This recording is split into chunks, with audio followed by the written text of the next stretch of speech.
Oyi ụmụnne m dada dị nnukwu ekenekwa m unu nke onye chiri nye zelu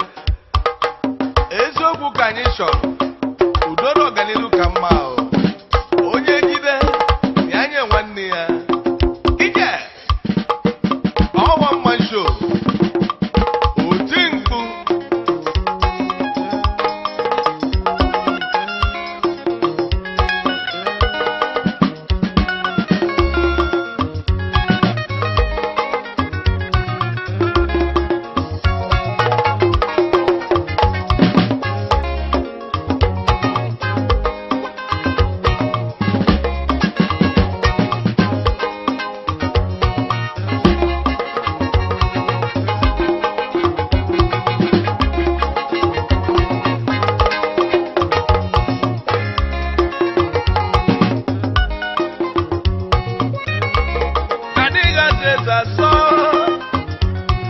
onye chimeleze ga-abụ eze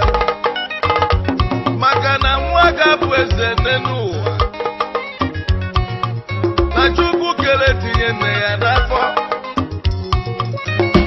nwoke si na ya ji ọfọ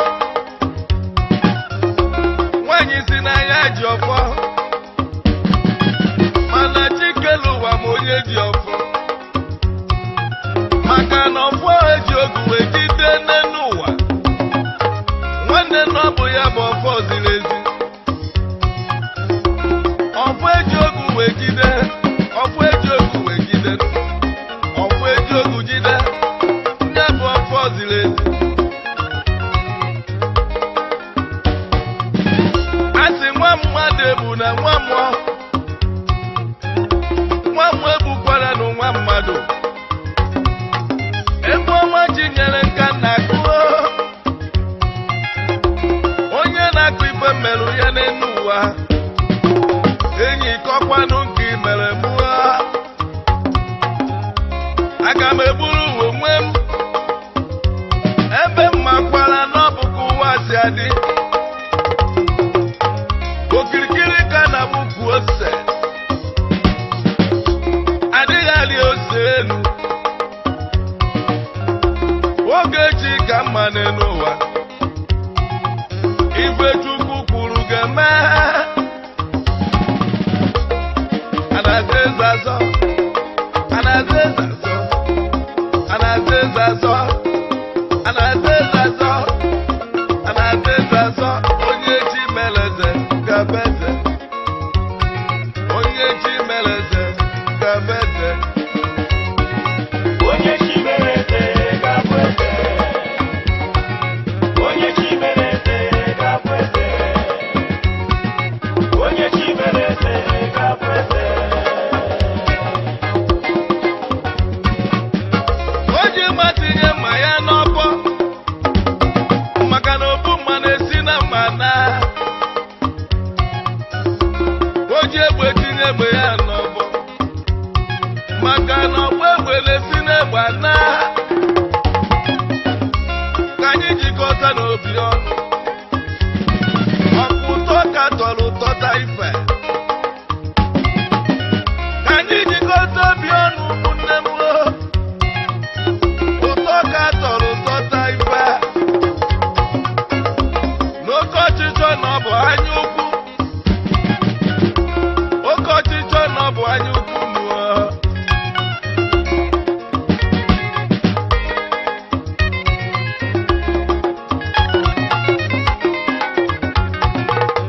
ka m buru ịgba m buru egwu ka m buru ịgba m buru egwu ka m ji ekene igwe ndị a dị ọcha ọnya ka m ji wee kwuo n'usi na-adịghị aza eze azọ His Royal Highness Igwe Robert Nwankwọ ogene nkidi na-adazi ana onu m ekene gị o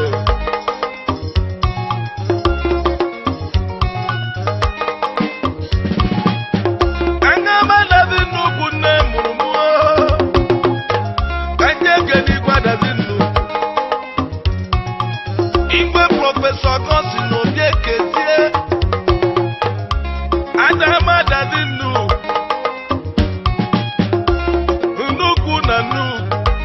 adamonu mekene gị onye ji gị n'oji fe nke mmụta anyị eburu egwu anyị jebe adazi enu onye ka anyị chọbịa na adazi enu His Royal Highness Igwe Alụfọ Ọkpala nọ n'uju Bele Indo Obi Okotu Enume Ekene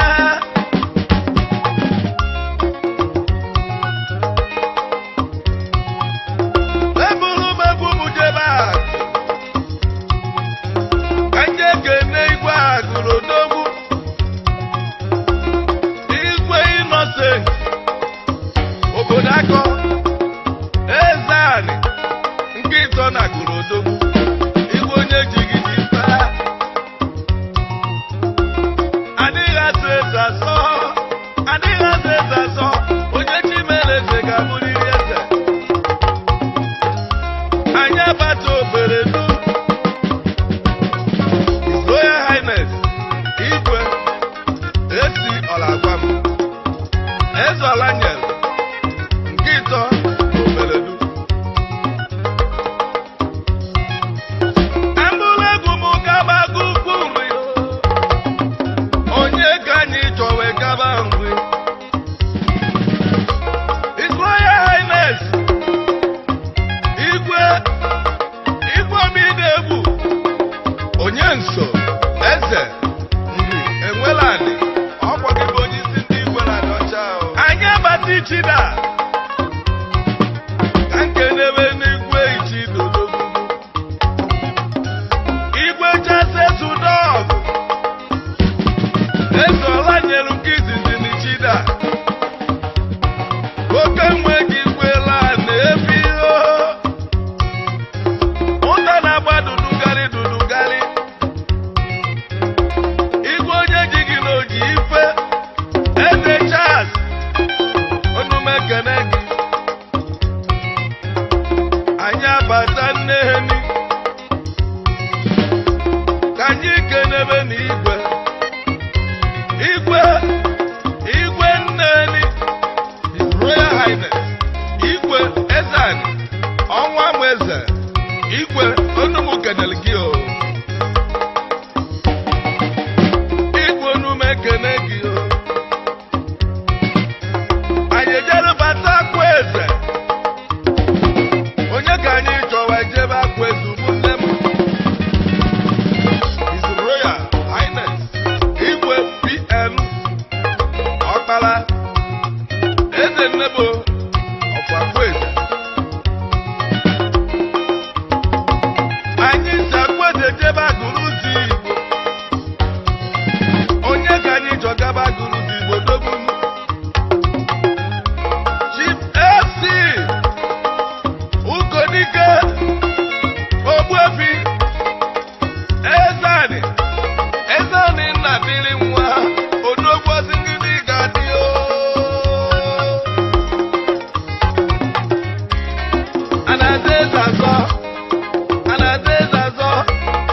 ana-ada eze azọ onye chi mere eze ka bụ eze ana-aza eze azọ onye